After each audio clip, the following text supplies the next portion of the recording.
नमस्कार दोस्तों, स्वागत है आपका आज के मुख्य समाचार में। सबसे पहली बड़ी खबर में आपको बताएंगे, शराबबंदी के मुद्दे पर बिहार में फिर गरमाई सियासत, आरजेडी ने सीएम नीतीश को दी अविश्वास प्रस्ताव की धमकी। इसी के साथ दूसरी बड़ी खबर में जिक्र होगा कि अखिलेश यादव भी लड़ेंगे विधानसभा चुनाव। सीएम योगी के बाद सपा अध्यक्ष के चुनाव लड़ने की खबर ने बढ़ाई राजनीतिक हलचल। तीसरी बड़ी खबर में आपको बताएंगे कि कांग्रेस ने दिखावे के लिए नहीं बल्कि देश के विकास के लिए ठोस कदम उठाए, प्रियंका गांधी। दोस्तों, हर एक खबर की गहराई में आपको ले जाएंगे, लेकिन उससे पहले अगर आपको भी ऐसा लगता है कि भाजपा की उल्टी गिनती शुरू हो चुकी है तो आप अभी इस वीडियो को लाइक कीजिए और इस लाल बटन को दबाकर चैनल को सब्सक्राइब करके घंटी बजाइए और कमेंट में लिखिए जय हिंद। शराबबंदी के मुद्दे पर बिहार में फिर गरमाई सियासत, आरजेडी ने सीएम नीतीश को दी अविश्वास प्रस्ताव की धमकी। जी हाँ दोस्तों, बिहार में शराबबंदी कानून में संशोधन की तैयारी चल रही है। इससे सियासत गर्म हो गई है। शराबबंदी कानून में खामियां बताते हुए राष्ट्रीय जनता दल के मुख्य प्रवक्ता व विधायक भाई वीरेंद्र ने कहा है कि नीतीश कुमार की सरकार शराबबंदी कानून में संशोधन जनता और आरजेडी के मुताबिक करे। अगर ऐसा नहीं हुआ तो आरजेडी बिहार विधानसभा के बजट सत्र में सरकार के खिलाफ अविश्वास प्रस्ताव लाएगा। आरजेडी की इस धमकी पर जनता दल यूनाइटेड ने भी पलटवार किया है। आरजेडी के मुख्य प्रवक्ता व विधायक भाई वीरेंद्र ने कहा है कि महागठबंधन की सरकार के दौरान लालू प्रसाद यादव ने मुख्यमंत्री नीतीश कुमार को शराबबंदी कानून को इतना कड़ा नहीं बनाने को कहा था। उसी वक्त लालू प्रसाद यादव ने कहा था कि इससे जनता की समस्याएं बढ़ेंगी। जब शराबबंदी कानून के कारण जनता की समस्या बढ़ गई, तब एक बार फिर यह कहा कि शराबबंदी कानून फेल है। कानून में संशोधन जनता और आरजेडी के मुताबिक होना चाहिए, अन्यथा इस मुद्दे पर पार्टी अविश्वास प्रस्ताव लाकर वोटिंग की मांग करेगी। भाई वीरेंद्र ने आरोप लगाया कि शराबबंदी कानून के विफल होने के पीछे मुख्यमंत्री नीतीश कुमार के शराब माफिया से मिले कुछ करीबी लोग व कुछ बड़े नेता व अधिकारी हैं। जब से कानून बना है, जहरीली शराब से सैकड़ों लोगों की मौत हो चुकी है। सवाल यह है कि करीब 1.40 लाख गरीब शराबबंदी कानून के तहत जेलों में बंद है। फिर आखिर शराब बेचने वाले वे रसूखदार लोग कौन हैं जिनकी गिरफ्तारी नहीं हो रही है? चलते हैं अगली खबर की तरफ। अखिलेश यादव भी लड़ेंगे विधानसभा चुनाव। सीएम योगी के बाद सपा अध्यक्ष के चुनाव लड़ने की खबर ने बढ़ाई राजनीतिक हलचल। जी हां दोस्तों, उत्तर प्रदेश के विधानसभा चुनाव में अखिलेश यादव भी उम्मीदवारी पेश कर सकते हैं। इस रिपोर्ट ने हर किसी को चौंकाया है। अखिलेश यादव लगातार चुनावी मैदान में न उतरने की बात करते रहे हैं। दरअसल अखिलेश यादव पार्टी के प्रचार के लिए पूरे प्रदेश में घूमने की बात कर चुनावी मैदान में उतरने से इनकार करते रहे थे, लेकिन अब उनके चुनावी मैदान में उतरने की चर्चा है। अखिलेश यादव पर चुनावी मैदान में उतरने का दबाव भारतीय जनता पार्टी की ओर से उम्मीदवारों की पहली सूची जारी होने के बाद से ही बनने लगा था। भाजपा ने मुख्यमंत्री योगी आदित्यनाथ को गोरखपुर शहरी विधानसभा सीट से उम्मीदवार घोषित कर दिया। इसके बाद से लगातार अखिलेश यादव से सवाल हो रहा था कि वे सपा की ओर से मुख्यमंत्री उम्मीदवार हैं तो चुनावी मैदान में क्यों नहीं खड़े हो रहे। सीएम योगी के चुनावी मैदान में उतरने से पूर्वांचल की सीटों पर भाजपा को फायदा पहुंचता दिख रहा है। ऐसे में अब अखिलेश यादव भी जवाबी हमले के लिए तैयार होते दिख रहे हैं। उनके कन्नौज या फिर मैनपुरी से चुनावी मैदान में उतरने की भी चर्चा तेज हो गई है। अखिलेश यादव अभी आजमगढ़ लोकसभा सीट से सांसद हैं। वर्ष 2019 के लोकसभा चुनाव में इस सीट से उन्होंने जीत हासिल की थी। वर्ष 2017 के विधानसभा चुनाव के समय योगी आदित्यनाथ गोरखपुर से सांसद थे। विधानसभा चुनाव के बाद उन्हें मुख्यमंत्री बनाकर उत्तर प्रदेश भेजा गया था। अभी वे विधान परिषद के सदस्य हैं। अब अखिलेश यादव सामने से जवाब देने की तैयारी कर रहे हैं।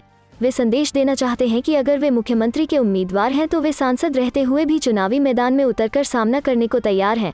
अभी उनके सीट को लेकर कुछ फाइनल नहीं हुआ है।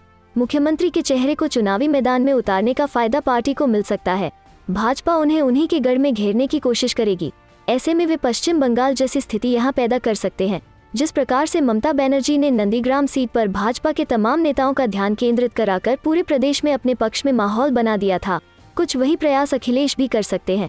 वहीं भाजपा उन्हें अपने ही घर में उलझाने की रणनीति पर काम कर सकती है।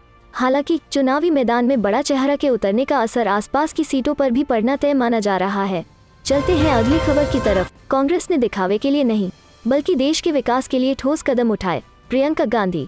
जी हाँ दोस्तों, कांग्रेस महासचिव प्रियंका गांधी ने कांग्रेस के 70 साल के शासन को लेकर अक्सर तंज कसने वाली भारतीय जनता पार्टी भाजपा पर हमला बोलते हुए मंगलवार को कहा कि उनकी पार्टी ने दिखावा करने के लिए नहीं बल्कि देश के विकास के लिए ठोस कदम उठाए थे।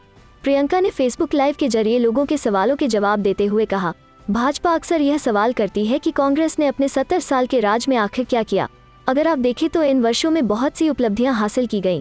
एम्स और आईआईटी जैसे संस्थान खड़े किए गए। यहाँ तक कि पोलियो का टीका बनाने की प्रक्रिया भी कांग्रेस के शासनकाल में ही शुरू हुई थी, क्योंकि कांग्रेस की मंशा देश के विकास के लिए ठोस काम करने की थी, दिखावा करने की नहीं। उन्होंने भाजपा से सवाल करते हुए कहा, आज आप जहां खड़े हैं वो पिछले 70 साल में किए गए कार्यों से तैयार किया गया मंच है। आखिर आपने अपने 7 साल के कार्यकाल में क्या किया? आपने कौन सा संस्थान बनाया? अब जब चुनाव नजदीक है तो हम देखते हैं कि हवाई अड्डे का शिलान्यास किया जा रहा है या किसी हाईवे का उद्घाटन किया जा रहा है। आखिर चुनाव के समय ही क्यों? कांग्रेस महासचिव ने एक अन्य सवाल के जवाब में कहा, मुख्यमंत्री योगी आदित्यनाथ ने अपने एक लेख में महिला शक्ति को नियंत्रित करने की जरूरत पर जोर दिया है। इससे साफ पता चलता है कि योगी, भाजपा और उसके नेताओं के महिलाओं के प्रति कैसे विचार हैं। महिलाओं की शक्ति और उनके गुण देश को बदल सकते हैं। महिला शक्ति को नियंत्रित करने की जरूरत नहीं है और आप इसे काबू में करने वाले कौन होते हैं? कांग्रेस और अन्य पार्टियों के बीच फर्क यह है कि हम यह सोचते हैं कि हम लोगों के प्रति जवाबदेह हैं। हम यह नहीं मानते कि आप हमें जाति या धर्म के आधार पर वोट दें। हम सोचते हैं कि जनता के लिए काम करना हमारा कर्तव्य है, यह कोई एहसान नहीं है। प्रियंका ने हस्तिनापुर से कांग्रेस की उम्मीदवार अर्चना गौतम को लेकर की जा रही टिप्पणियों पर नाराजगी जाहिर करते हुए कहा, अर्चना ने काफी संघर्ष किया है और जिस तरह से उन पर कीचड़ उछाला जा रहा हूं और मीडिया उनसे उनके कपड़ों और शादी के बारे में सवाल पूछ रहा है, मैं कहना चाहती हूं कि आखिर आप प्रधानमंत्री नरेंद्र मोदी या किसी अन्य व्यक्ति से यह सवाल क्यों नहीं पूछते? आप आखिर क्यों अर्चना को जलील करना चाहते हैं? सिर्फ इसलिए कि वो महिला है? चलते हैं अगली खबर की तरफ। आज वाराणसी में सचिन पायलट कांग्रेस कार्यकर्ताओं संग करेंगे बैठक। चुनाव की तैयारियों सहित अन्य बिंदुओं पर होगी चर्चा। जी हां दोस्तों, राजस्थान के पूर्व उप मुख्यमंत्री सचिन पायलट बुधवार को दोपहर 12 बजे वाराणसी के बाबतपुर एयरपोर्ट पहुंचेंगे। यहां से वो अंधरा पुल स्थित होटल रेजेंसी में कार्यकर्ताओं संग बैठक भी करेंगे। इसमें विधानसभा चुनाव की तैयारियों सहित अन्य बिंदुओं पर वो पार्टी के वरिष्ठ नेताओं के साथ मुलाकात करने के बाद शाम को एयरपोर्ट से दिल्ली के लिए रवाना हो जाएंगे। चलते हैं अगली खबर की तरफ। फुल स्पीड में कोरोना, एक दिन में 18.9% बढ़े नए संक्रमित, 441 लोगों की मौत। जी हां दोस्तों, बीते दिनों की कमी के बाद आज फिर कोरोना फुल स्पीड में आ गया है। बुधवार को जानलेवा कोरोना वायरस की रफ्तार फिर बेकाबू होती दिखी। देश में पिछले 24 घंटों में कोरोना वायरस के 2,82,970 नए मामले सामने आए। वहीं कोरोना की चपेट में आकर 441 लोगों की मौत हो गई। केंद्रीय स्वास्थ्य मंत्रालय की ओर से जारी ताज़ा आंकड़ों के मुताबिक आज के मामलों को लेकर देश में एक्टिव मरीजों की संख्या बढ़कर 18,30,000 हो गई है, जबकि कोरोना से मरने वालों की संख्या बढ़कर 4,87,000 पार कर गई है। वहीं कोरोना से जंग जीतकर 1,88,000 से ज्यादा मरीज अपने घरों को लौट गए हैं। देश में कोरोना के साथ साथ ओमिक्रॉन के मामले भी बढ़ रहे हैं। देश में अब तक कोरोना के नए वेरिएंट ओमिक्रॉन के 8,961 मामले सामने आ चुके हैं। वहीं दैनिक पॉजिटिविटी रेट 15.13% हो गई है। महाराष्ट्र में कोरोना और ओमिक्रॉन के सबसे ज्यादा मामले देखने को मिल रहे हैं। यह महामारी तेज रफ्तार से बढ़ रहा है। महाराष्ट्र में आम लोगों के साथ साथ बड़ी संख्या में पुलिसकर्मी भी कोरोना से संक्रमित हो रहे हैं। मुंबई पुलिस के मुताबिक बीते 24 घंटों में मुंबई में 28 पुलिसकर्मी कोरोना पॉजिटिव पाए गए हैं। इसके साथ ही संक्रमितों की संख्या बढ़कर 10,666 हो गई है। मतलब 10,666 पुलिसकर्मी अब तक पॉजिटिव हो चुके हैं। वहीं कुल 127 पुलिसकर्मी की कोरोना से मौत हो गई है। इसके अलावा पुणे में भी कोरोना तेजी से पांव पसार रहा है। मुंबई के अलावा पुणे में भी पुलिसकर्मी तेजी से कोरोना से संक्रमित हो रहे हैं। मंगलवार को पुणे शहर में 21 पुलिसकर्मी कोरोना से संक्रमित पाए गए। शहर में संक्रमित पुलिसकर्मियों की संख्या 504 हो गई है। कई पुलिसकर्मियों की टेस्ट रिपोर्ट अभी नहीं आई है। उम्मीद की जा रही है कि उनकी रिपोर्ट आने के बाद संक्रमितों की संख्या में इजाफा हो सकता है। सवे में सपा की जीत का दावा। जी हां दोस्तों, डीबी लाइव के ओपिनियन पोल के नतीजे बताते हैं कि इस बार यूपी में अखिलेश यादव के नेतृत्व में सपा की सरकार बन सकती है। सपा को 203-211 सीटें मिल सकती हैं। वहीं भाजपा को 144-152 सीटें लेकर विपक्ष में बैठना पड़ सकता है।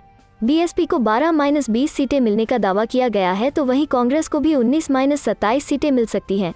दूसरी एजेंसियों के मुकाबले डीबी लाइव के सर्वे में एसपी, बीएसपी और कांग्रेस को सबसे अधिक और भाजपा को सबसे कम सीटें दी गई हैं। चलते हैं अगली खबर की तरफ। कांग्रेस महासचिव प्रियंका ने शिक्षा और रोजगार मुद्दे पर सीएम योगी को घेरा।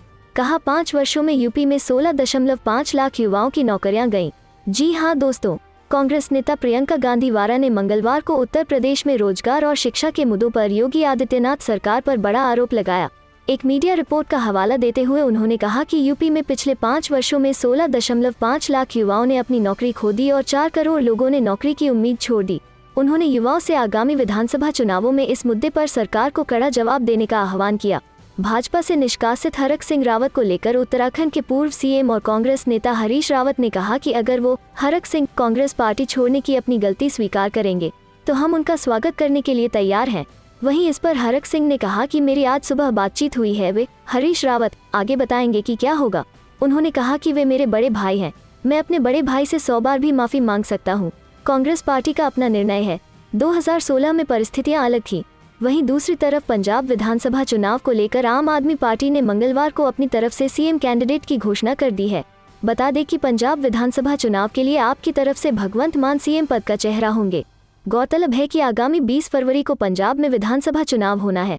बता दें कि चुनाव आयोग ने पंजाब में होने वाले विधानसभा चुनाव के लिए मतदान की तारीख में बदलाव किया है। पंजाब की सभी 117 सीटों पर अब 20 फरवरी को मतदान होंगे। इसके पहले पंजाब में 14 फरवरी को मतदान होना था।